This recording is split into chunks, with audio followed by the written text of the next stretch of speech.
Assalamualaikum warahmatullahi wabarakatuh dan selamat datang di video pembelajaran kali ini. Pada kali ini, saya akan membahas tentang sistem ekskresi pada manusia.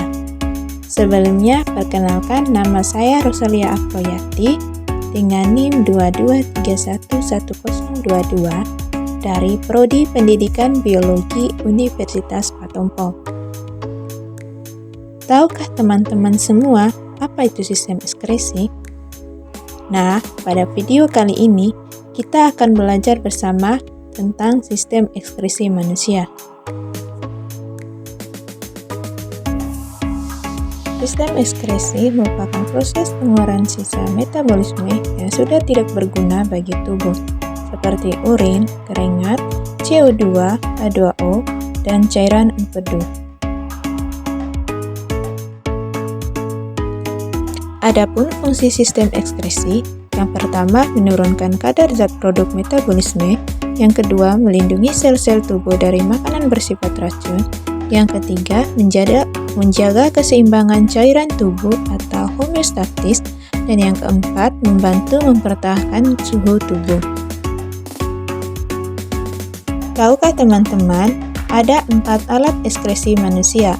Yang pertama yaitu ginjal, kedua hati, ketiga kulit, dan yang keempat adalah paru-paru. Mari kita bahas satu persatu. Yang pertama adalah ginjal. Tubuh memiliki 2 ginjal yang bentuknya seperti kancing merah. Ginjal terletak di bagian kanan dan kiri tulang pinggang di dalam rongga perut. Letak ginjal kanan lebih rendah dari ginjal kiri, karena ginjal kanan harus berbagi tempat dengan hati di bagian atasnya. Struktur penyusun ginjal terdiri dari korteks, medula, kalik, kapsul fibrous, pelvis renalis, dan ureter. Ginjal tersambung langsung dengan pembuluh vena dan arteri. Secara umum, ginjal dibagi menjadi 3 bagian utama, yaitu korteks, yang di dalamnya terdapat nefron. Yang kedua, medula, terdiri dari tubulus cortotus dan collectivus, dan pelvis renalis. Tahukah teman-teman, pada 1 unit ginjal manusia terdapat 1 juta nefron. Nefron merupakan unit fungsional dan struktural terkecil dalam sistem ekskresi pada ginjal. Setiap nefron terdiri atas badan Malpighi dan saluran nefron. Badan Malpighi mengandung glomerulus yang diselubungi oleh kapsul Bowman. Glomerulus bentuknya seperti anyaman pembuluh darah untuk menyaring darah. Kemudian saluran nefron terdiri dari tubulus proksimal, lengkung Henle, dan tubulus distal. Juga ada pembuluh-pembuluh darah yang disebut tubulus collectivus. Nah, teman-teman, berikut catatan struktur penyusun nefron. Ginjal memiliki beberapa fungsi, yaitu menjaga keseimbangan air dalam tubuh dengan mengatur volume plasma darah dan air, membuang sisa metabolisme seperti urea, kreatin, dan zat lain yang bersifat racun, mengatur kandungan elektrolit dengan menyaring zat-zat kimia yang masih berguna bagi tubuh, dan mengembalikannya ke saluran peredaran darah, menjaga tekanan osmosis dengan cara mengatur ekskresi garam, menjaga asam basa cairan darah dengan mengekspresikan urin yang bersifat basa atau asam, dan menghasilkan zat eritropoietin dan kastriol. Sebagai organ ekskresi, ginjal berfungsi untuk menghasilkan urin.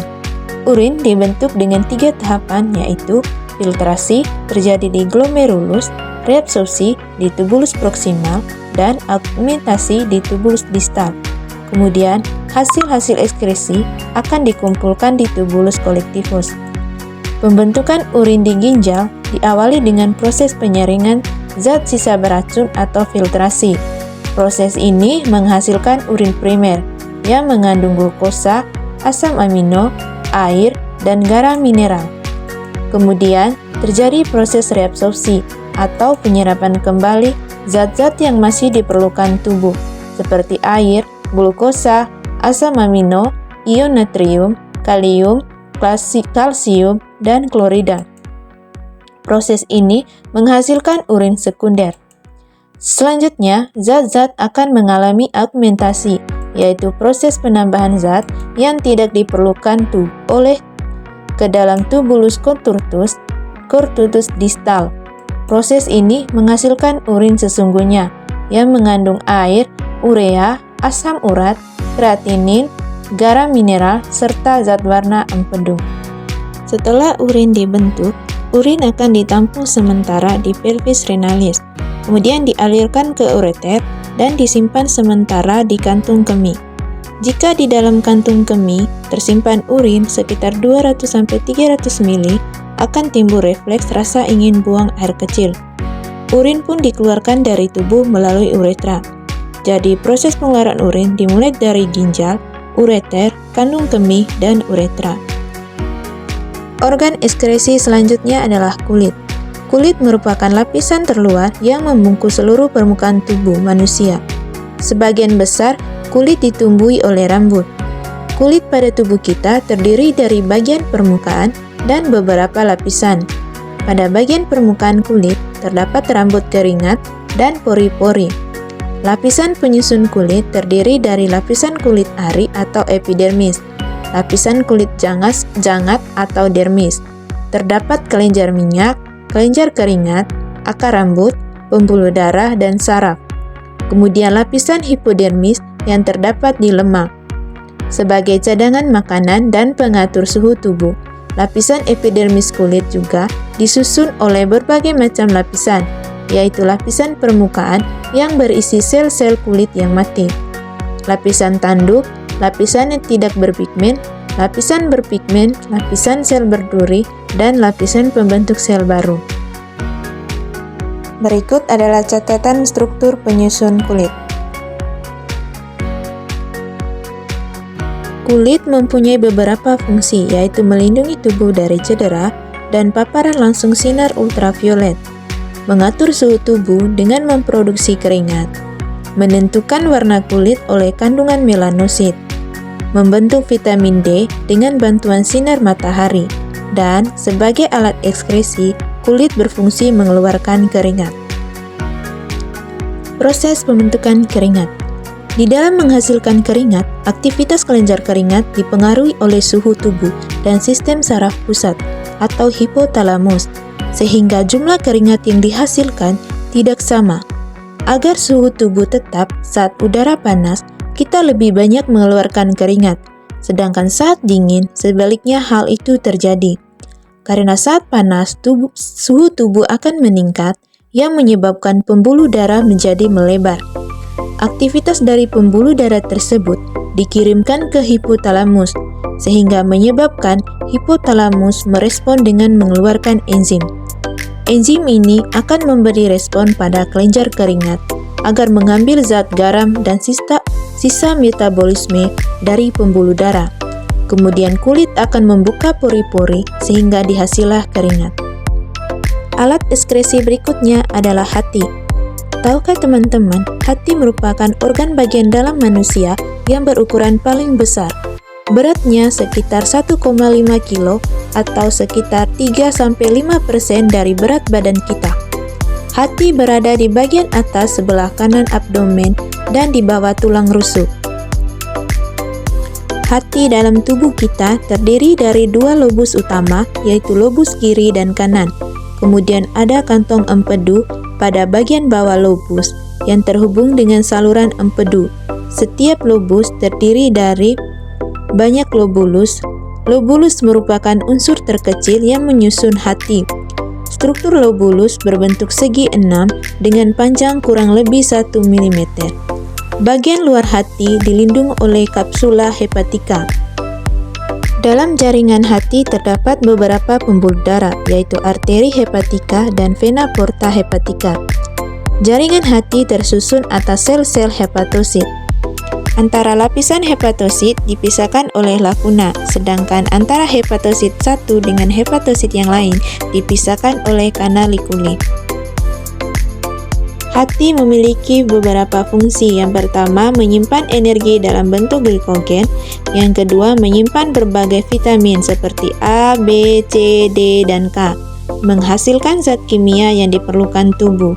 Menetralkan racun dan menghasilkan cairan empedu. Ekskresi pada hati. Sebagai organ ekskresi, hati mampu mencairan empedu secara terus-menerus. Cairan empedu berasal dari penghancuran hemoglobin yang sudah tua. Hemoglobin ini akan diuraikan menjadi hemin, zat besi dan globin. Zat besi dan globin akan disimpan di dalam hati, lalu dikirim ke sumsum tulang merah. Hemin akan dirombak menjadi bilirubin dan biliverdin. Bilirubin dan bilivirdin merupakan zat warna bagi empedu dan mengandung warna hijau-biru. Zat warna tersebut di dalam usus akan mengalami oksidasi menjadi urobilin. Urobilin diekskresikan dari dalam tubuh serta memberi warna kekuningan pada feses dan urin. Nah, teman-teman, setiap harinya hati mampu mengekskresikan cairan empedu sebanyak 800-1000 ml. Cairan empedu mengandung air, asam, empedu, garam empedu, kolesterol, fosfolipid atau lecitin, zat warna empedu atau pigmen bilirubin dan bilivirdin, serta beberapa ion. Cairan empedu berguna mencerna dan mengemulsikan lemak dalam usus, mengaktifkan lipase, mengubah zat yang tidak terlarut menjadi zat yang larut dalam air, dan membentuk urea dan amonia. Demikianlah cara hati bekerja sebagai organ ekskresi, dan organ ekskresi yang terakhir adalah paru-paru. Tubuh kita memiliki sepasang paru-paru yang terletak di dalam rongga dada. Paru-paru terdiri dari trakea, bronkus, bronkiolus, dan alveolus.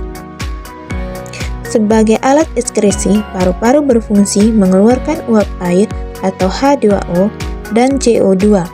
CO2 dan H2O dari hasil metabolisme diangkut oleh darah ke paru-paru, kemudian dibuang dengan cara difusi di alveolus, lalu dikeluarkan melalui lubang hidung. Oke teman-teman, demikianlah cara kerja alat-alat ekskresi dalam tubuh kita. Berikut adalah catatan gangguan pada sistem organ ekskresi manusia jika organ ekskresi tidak berjalan sebagaimana mestinya.